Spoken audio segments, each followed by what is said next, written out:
Welcome to A Canadian Investing in the U.S., a podcast and YouTube channel focused on Canadians buying real estate with host Glenn Sutherland. Welcome to another episode of A Canadian Investing in the U.S. This week, my guest is Evan Ungar. Evan, let's start off by giving people a bit of an intro to yourself. Thanks. Yeah, my name's Evan. I've been investing in real estate on the Canadian side for roughly 6 years. We're scaling aggressively over the past last year, and we're going to be very aggressive this year. We definitely have interest in scaling into the United States. I'm excited to not only have you ask me some questions, but also me ask you a whole bunch as well. So yeah, I'm excited. Yeah, we were literally just having this conversation. I'm like, why didn't we record this? Yeah. So anyway, I don't know. We get along fine, so it works good. I think it's gonna be a good conversation. So Great. I don't know if you want to go into background or something. Maybe we'll do it at the end. We'll do a bit of your business and stuff. But I wanted to talk about you gave me some topics, layering your real estate business, right? How does that work? How does it sort of go? And it kind of explain this to some people, because it's one of those things that honestly is something I've been putting a lot of thought into. Okay, cool. Yeah. So we call it layering. There's so many different ways to name it, but if you're investing like one property here, one property there, I can't necessarily see there's a need for it or if it makes the most sense. But as you start to scale your real estate strategies, whatever that strategy may be, it makes sense for you to create an ecosystem of businesses where you can generate revenue from different places where you'd normally be spending extra money. And so you might as well be paying yourself, get the advantages of having different businesses, and you're going to be allocating resources to this type of spend anyways. So you may as well even open it up to third-party payments and actually make money on these. So we basically turned some of our significant expenses, two of our most significant expenses, into two new revenue streams. And so in the pandemic, before the pandemic, we were working, renovating, burring properties, and we didn't have too much issue with it. And then the pandemic hit, prices went absolutely skyrocketing, not only on the assets themselves, but on contractors and on materials especially. So we just saw this margin that we had shrink down. And in Ontario, at least Southern Ontario, it's so hard to hit a burr without spending, a couple $100,000 or 150,000 anyways in renovation costs. Yeah. So to see that percentage climb in terms of cost, we said, okay, we need to control our costs for our renovations. And so basically what we did is we launched our own renovations company. It's called Choice Renovations Canada. And we hired our own internal team. We still use subs, obviously, for scale, but this allowed us to control the schedule. It allowed us to control the quality, and it allowed us to control the urgency, which is oftentimes overlooked when you're scaling. If you have one property come up and it's a bigger deal and you need it done faster, or you have a refinance that's pending on something, it's very easy to move a crew over when you own the company. Yeah. And so we did that. It lowered our cost. It allowed us basically to continue the BRRRR model, and actually allowed us to capture more properties that would normally not have fit the model because the cost would have been too much to renovate. So it opened up a bit more opportunity. And then what ended up happening was people started messaging us saying, like, who's doing your renovations? We see you pumping these properties out. This is incredible. Like, we're posting like 1 week turnovers on units or 30-day turnovers on homes. So anyways, we started getting a lot of investors that came basically shopping to us. And now we do properties for investors all the time. We do primary residences here and there, but that renovations business ended up being a great choice.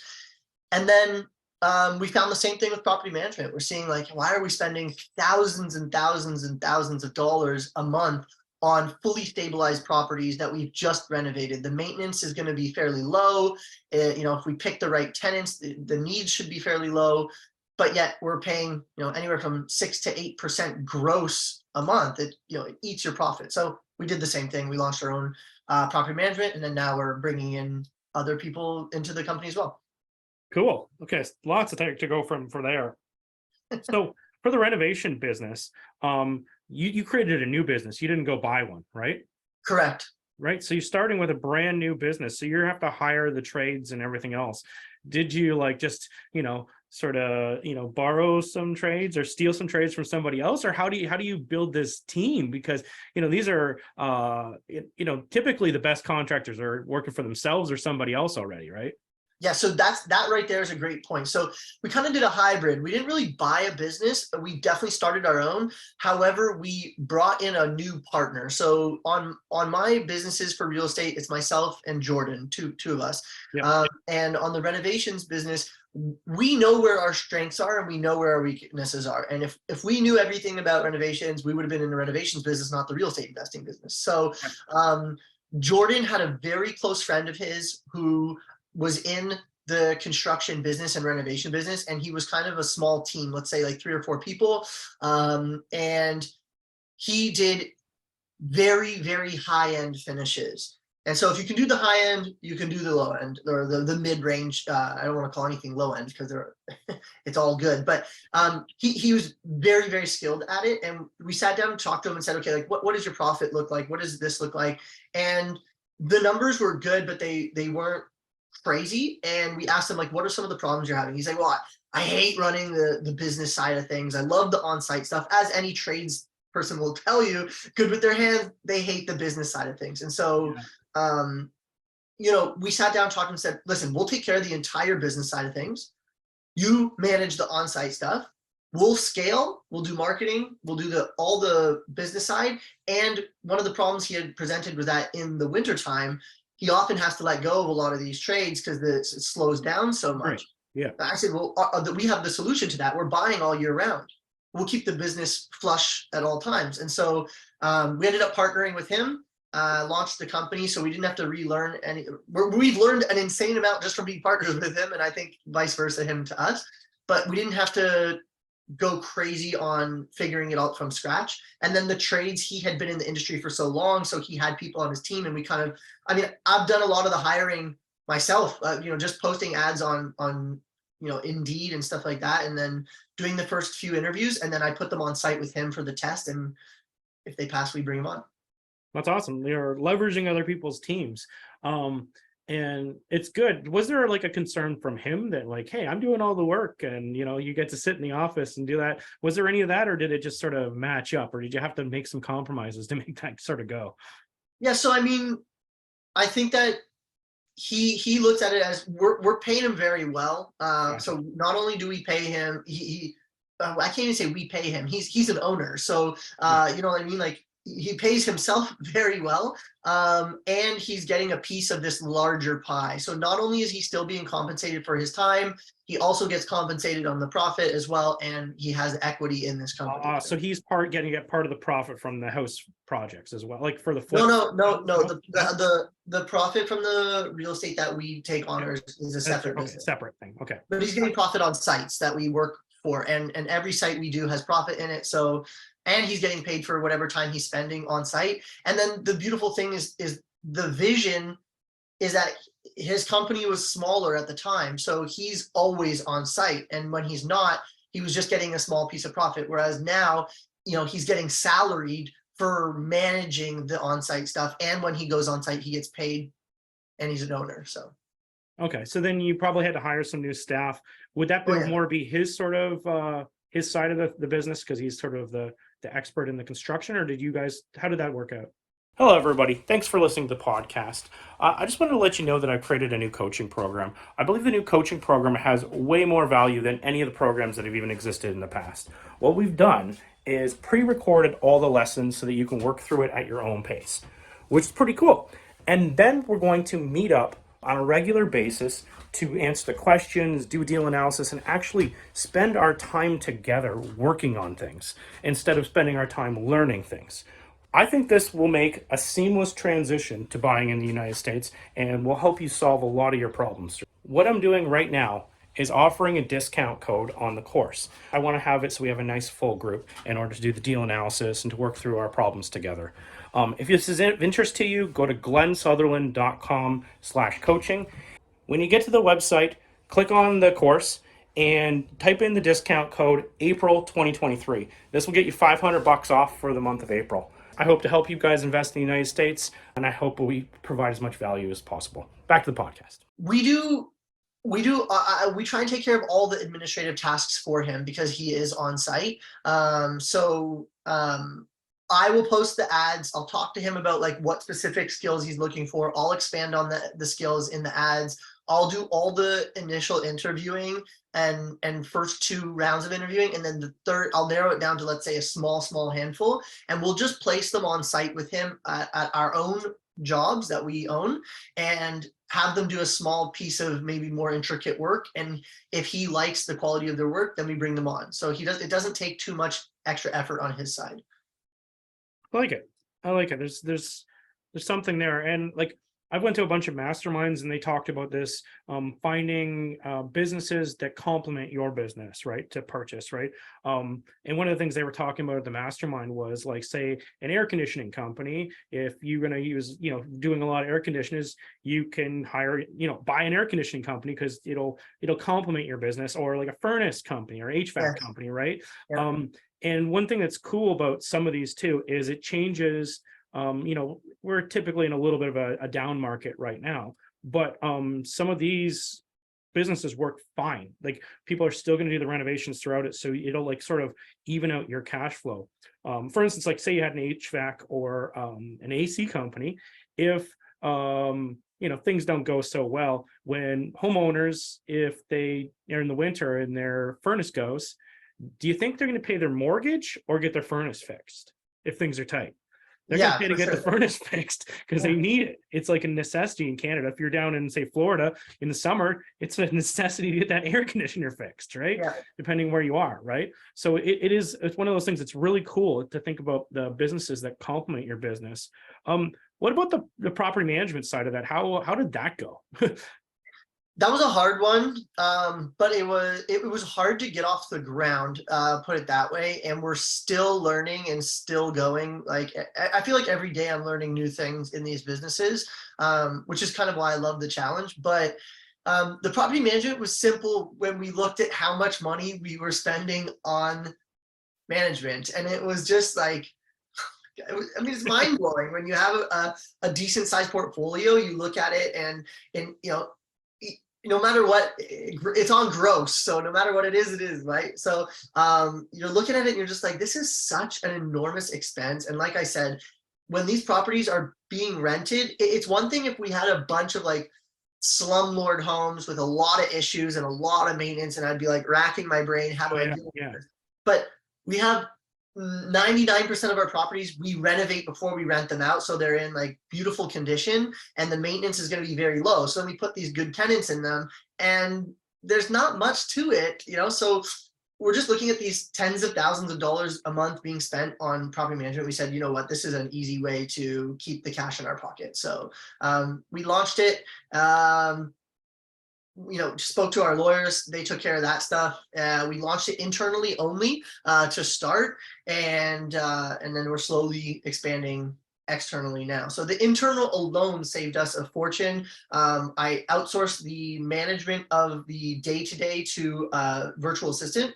Yep. So we have a great software we use. There's a ton of options out there for software, and the virtual assistant was trained on the software, given a VoIP phone line for 24 hours, pay her a salary to manage it and be available whenever the phone rings. And that's it. But when we first started, there was a lot of hurdles to run through, and I had put an ad out for a property management agent, and I got some really cool applications, and one of which had worked for one of the larger real estate investors in Ontario. And so I actually contracted her to help me set up the business. And so she helped me build out our standard operating procedures, put a manual together, pick a phone system, pick the software, and get it set up from there. So that saved me a lot of effort. That's cool. So just to go over this a little bit, just so I make sure I understand this, call flow. Something happens on a property, the tenant picks up the phone, they call your phone number, the VA picks up the phone. If it's like a maintenance request, I don't know if you have a handyman that's on your staff that's separate from the construction company, or they pass the ticket over to the construction company, something like that. The construction company goes and deals with it.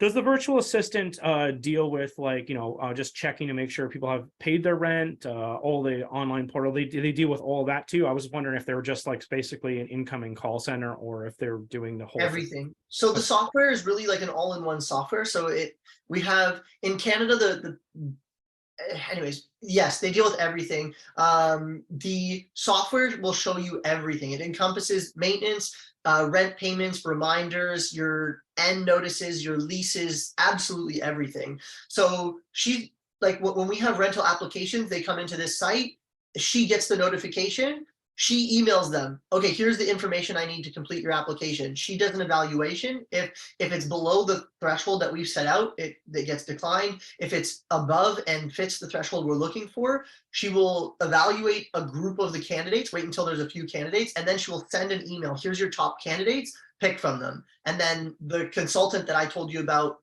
is the one who's still picking. So I oversee them and take a look here and there if I have to step in, but I try to build systems that can be duplicated as we scale. So and the majority of the time, the only time the phone is supposed to be used as per the manual that we send new tenants is when it's an emergency. Everything else goes through this software. So each tenant has their own login to this software, our property management software. And so they can log in and they can put in a maintenance request. They can put in any type of notice or message or literally correspond with us in any way. And that way it's all tracked. Helps a lot, especially in Ontario. If there's any type of tribunal that we need to go to, all of our communications are tracked there. So it's quite nice. That's awesome. That's awesome just to be organized and keep it all together.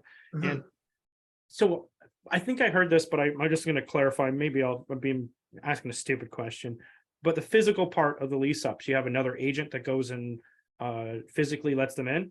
Okay, this is a great question. Okay, so what we've done, and yeah, and so we've tried to be like, what do you call it? I don't want to say like decentralized because it's such like a one of those words. What are they called? Hot words right now. But like, yeah, we have people in the cities that we have the majority of our holdings in, and they work as contractors with us as needed. So we'll pay them an hourly amount and potentially a kilometers or a base, depending on who they are and how much work they're doing. Okay. But yeah, so if we have a maintenance request that comes through the system, before sending out an expensive contractor to go, like, a specialized contractor, especially, for a furnace, for example, furnace isn't working, that's going to be a $300 maintenance call if there's nothing to do. And so one of our property management agents on the ground will go out there. They flick the furnace switch. Oh, it turned on. Great. It cost us, $50 instead of 300. Yeah. So the small things like that. So we have them all over. And then when it's time for someone to move in or move out, they go do the checklist for move-ins and move-outs. Awesome. Yeah. It's all about systems and I love it. I love systems, right? Even myself, I've tried to like eliminate myself from my job, my real estate businesses, and wherever you can, right? And that's really the name of the game. Maybe this is privy information, but you running a renovation company, any like renovation hacks or any ways to get some discounts, anything you know about in that sort of business? Yeah, I think there's two types of discounts, and I love to talk about this. There's two types of discounts, and 90% of people will only pay attention to one of them, and that's your money discount. And it's a huge component. You feel it right away. But then there's also your time discount. And what I mean by that is how much time does it take you to get the materials and get the work done? And so you obviously want to get the best price possible. But if you can find a supplier who can take care of the whole unit for you and you don't have to piece these things together, holy smokes, the amount of the reduction in amount of resources that need to be allocated to that site is enormous. And so we have some strategic partnerships with some suppliers that will basically like do our takeoff for us and provide us with a pallet of everything that needs to come into this unit. And so we're working on scaling that relationship, and I think that will have a huge benefit. But then in terms of discounts, I mean, we've bought, when we have a flooring, like, everyone used the gray luxury vinyl plank, right? Yeah. So, we buy pallets of that, or the marble printed porcelain tile, like 24 by 12 tiles or whatever it may have been. We would buy a pallet or 2 pallets of that and just put it in a storage unit or our warehouse. And if it saves us a significant amount, even if it saves us 30 cents on the dollar, like that's over however many square feet is huge. So I think buying in bulk helps. We've looked at importing containers from China of the luxury vinyl plank. We were looking at it before COVID, and then COVID hit, and the price to transport that it wasn't worth it. So no, that's a great tip. And I do the same thing with my contractors. I'm like, and they're always like, if you're willing to go with that, whatever they've bought a whole thing of, there's discounts in it. And if you look at like my flips, they kind of look the same, but they're in like different like parts of town, everything else. But they, for a long time, the outside of the house, we painted it like this navy blue every time, and all the same color. Everyone has the same window trim. This all have the same white color on the inside. We use the same cabinetry. It was just like, just do it again. Just do it again. Let's not spend time trying to figure this out every time. And I think that is what separates the I mean we're also in the rental business, right? So it's you don't need these custom finishes in a rental house. As long as you've done it beautifully and a good quality, the house is going to rent properly. But I think there's a lot of people who get caught up on like, oh, I want to make this design this way, I want to put an accent wall here, and you're like, curb appeal is important, and so like putting that garden in the front is gonna help on a resale for sure. But when it comes to the interior of the home, know your quality finishes, know what's trending, and then duplicate. Don't spend your time trying to be unique on every home. It like, if you're running an Airbnb business, maybe. If you're running a long-term rental business, do what duplicates.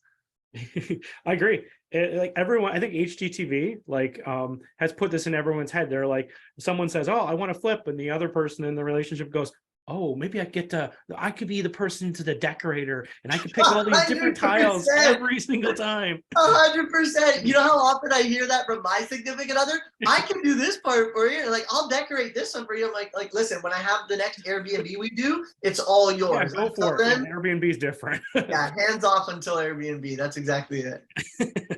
Awesome. All right. I love this. This is a great chat.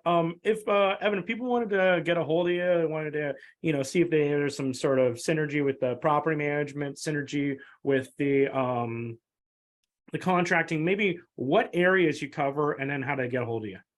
Yeah, so we cover majority of, west of Toronto, majority of Southern Ontario, west of Toronto. And then we also cover up north to St. Marie, Sudbury, Timmins, because we have holdings up there as well. You can reach me on my personal Instagram is at Evan Ungar, Ungar, and you can find me anywhere. You can Google and you'll see all the companies pop up and all the fun stuff happen. But yeah, I think Instagram, or you can email me, evan@tuckcapital.com. So TUKCAPITAL.com. And that's my main email. You can reach me there. Awesome. Well, Evan, appreciate you coming on the show. This was a great fun chat. I think thank you so much for having me. I appreciate it. It was great.